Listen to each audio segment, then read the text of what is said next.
Hello hoopers, and welcome to another Transition Tuesday. This is 8 vertical toss and catch ideas. Starting with an ISO catch, I like to do my isolations clockwise, so my hoop will be spinning to the right. If you like to do them counterclockwise, your hoop will be spinning to the left.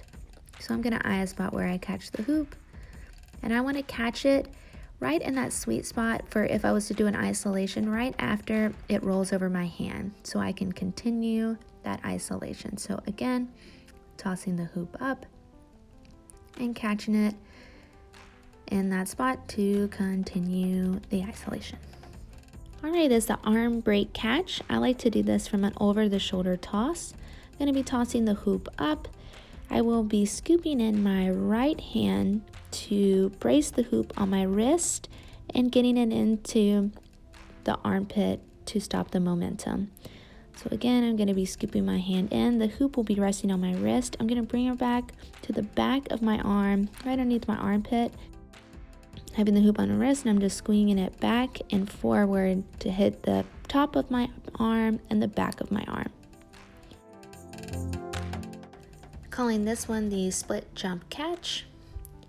So I like to start mine from an over the shoulder toss, but you can do this from any vertical toss. I will be catching the hoop with my right hand and my palm will be facing my left side. I don't want to fully grip the hoop, I'm really just guiding it to go in between my legs, catching it with my left hand, palm facing my right side, to just grab the hoop to grip it and transition to something else. So again, lightly gripping the hoop, I do a little pre-jump to get that jump over and passing it to my left hand. So again, passing it through to regrip and go into another transition. This is a chest roll pop. All right, starting from a chest roll, once it gets to like my elbow on my left side, that will be my cue to pop the hoop up. So again, when it gets to that elbow point, I am just bringing my left hand up into the air with a flat hand to pop the hoop up. Notice here how my hand is flat, bringing it up to guide the hoop into the air. To show you two ways I like to chest roll catch. One is from an arm break toss up, and the other one's just a regular toss up. So from an arm break, I'm going to release the hoop up and go ahead and get that flat hand to catch the hoop onto that chest roll. Again, I'll be catching the hoop in that arm catch, and when I release it, I am just tossing it up and immediately getting my hand out flat to catch the hoop into that chest roll. Another way, my hoop will be spinning to the left because I want my hoop rolling from my right to my left. I'm just tossing it up and again, getting my hand in that flat position to be able to create a surface for the hoop to roll down. I do want to create an angled surface. Notice how my arm is more at an angle rather than just flat like it would be in a chest roll. This is the Meow Meow pop up. So I will be passing, I have the hoop in my right hand, I'll be passing it to my left hand first, and then I will be popping it up with my right hand, doing a little backspin and tossing it up. Again, I'll just be passing it to my left hand first for a little hand roll to pop it up with my right. Just doing that little backspin to pop the hoop up. I'm calling this one the spin it back toss. So I'm going to toss the hoop up. I'll be honest, I like to toss the hoop up with one finger.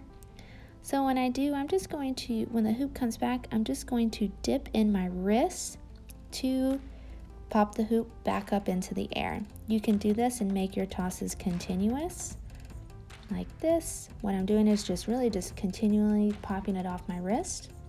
You can do this and pass it to your opposite hand. So, and you can also do this from an arm catch to pass it to your opposite hand.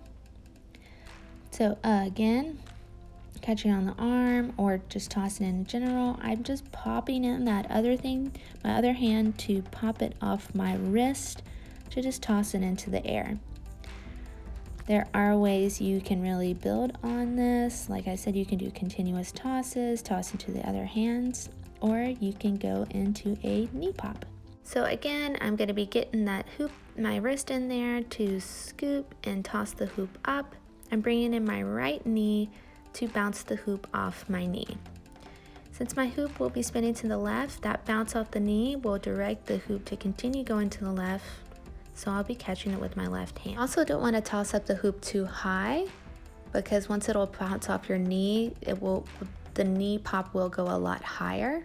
Really just bringing your knee there to act as a surface for the hoop to bounce off of. Alright, calling this the ISO pop off. I am doing a two-handed clockwise isolation. Once my right hand has come across body, I will follow my hand. When the hoop gets onto my shoulders, I will release it with my right hand and stand straight up to pop the hoop off. So again, I am following my right hand to duck my shoulders in. Once the hoop has rolled onto my shoulders, I will release with my right hand to stand straight up to pop the hoop off. So again, notice how once my hand goes across body, that would be my timing to duck in, getting that hoop onto my shoulders to pop it up. Last one is behind the back weave toss. I have the hoop in my right hand. I will be weaving it on my right side of my body. As I weave it behind me, that will be my cue to bring the hoop to where my arm is across to my left side. I will have been throwing it over my left shoulder to bring it in front. Again, aiming it to toss it over to my left shoulder to bring it in front of my body. I also want to think about my fingers being a guide to guide the hoop up over my shoulder.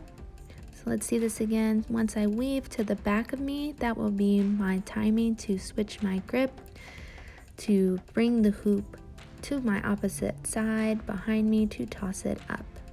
Alright, I hope you all enjoyed this tutorial and happy hooping!